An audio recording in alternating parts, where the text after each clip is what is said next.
Oke teman-teman, saya perkenalkan di samping kiri saya Pak Ketua Panitia Munaslup, itu Bapak Nirwan Amir, ya sekaligus bendahara umum Partai Kebangkitan Nusantara yang ganteng ini. Yang sebelahnya itu Pak Dr. Sri Mulyono, Sekjen PKN, dan yang paling muda kita lihat di sana ini Wakil Ketua Umum PKN, Bapak Heri Kup. Jadi terima kasih teman-teman. Kami besok mulai tanggal 14 sampai tanggal 16 akan melaksanakan Munaslup Musyawarah Nasional luar biasa untuk memilih ketua umum.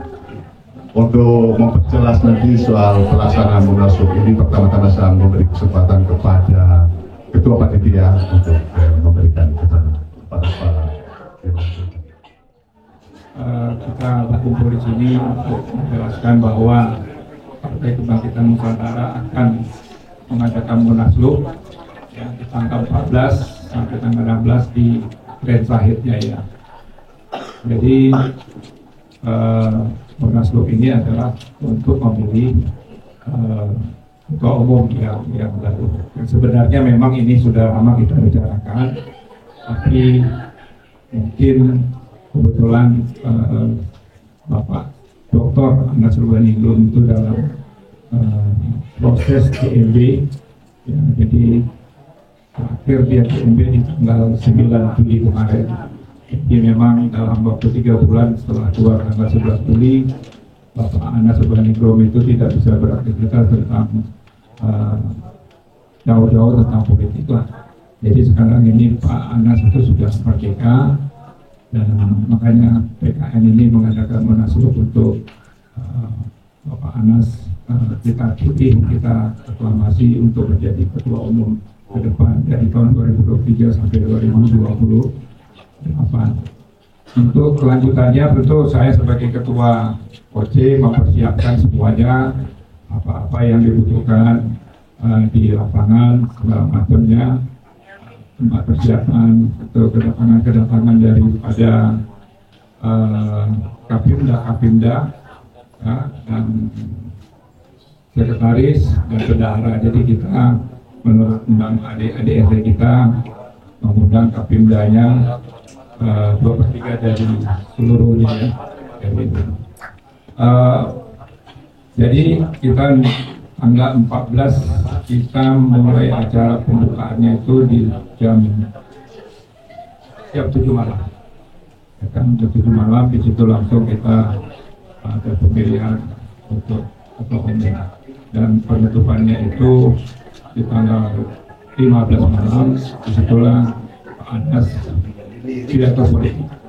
Ya, yang selama ini mungkin dia sudah lama nggak pidato politik, sudah 9 tahun 3 bulan. Jadi kangen banget ya pidato politik. Mungkin bapak-bapak, saudara-saudara sekalian mungkin bisa hadir pada saat penutupan itu. Saya rasa itu aja dari saya.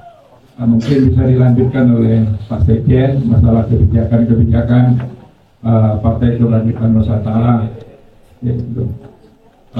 Dan juga hari Sabtu pagi kita jam 9 pagi kita ada acara juga di Monas. Karena kenapa kita acarakan di Monas? Yang selama ini Bapak Anas Urbaningrum dituduh bersalah masalah barang, dan dia pernah menyatakan sepeser pun dia tidak mengambil atau itu, dan dia berani untuk digantung di Monas. Partai Kebangkitan Nusantara (PKN) akan menggelar Musyawarah Nasional luar biasa Munaslup di Jakarta pada 14 sampai 16 Juli 2023, memilih ketua umum baru untuk masa jabatan 2023-2028. 2.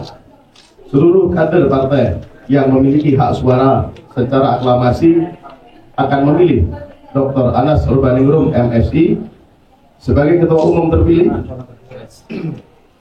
menggantikan Dede Pasek Suardika Kemudian Gede Pasek Supardika akan menduduki jabatan sebagai Ketua Majelis Agung Partai Kebangkitan Nusantara.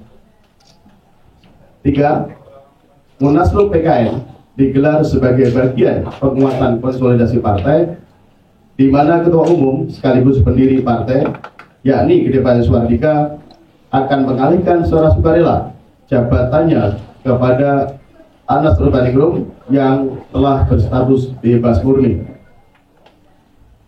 4. Upaya ini langkah panjang memperjuangkan dua sahabat GPS, Gede Pasek Supardika dan Anas Urbaningrum, dalam melawan kriminalisasi dan upaya mematikan secara politik talenta AU Anas Urbaningrum selama ini oleh kekuasaan lama, oleh kekuasaan pada saat itu. Aspirasi ini juga menjadi aspirasi kolektif di internal PKN sebagai bagian dari strategi etapa ketiga pemilu 2024 yang dicanangkan PKN sebelumnya. Sebagaimana diketahui, ada 3 etapa perjalanan PKN sejak didirikan. Etapa pertama, lolos mendapatkan SK dari Kementerian Hukum dan HAM. Etapa kedua, lolos di Komisi Pemilihan Umum sebagai peserta pemilu 2024. Etapa ketiga, lolos masuk Parlemen Nasional dan Daerah. Amin dong. Amin. Terima kasih. 5. AU dan GPS nanti akan berbagi peran sesuai jabatan yang akan dibuat sebagai duit tunggal pengelola partai, sekaligus sebagai bentuk politik persahabatan dan kebersamaan yang terkandung dalam slogan Mitrika Satata, bersatu dalam persahabatan.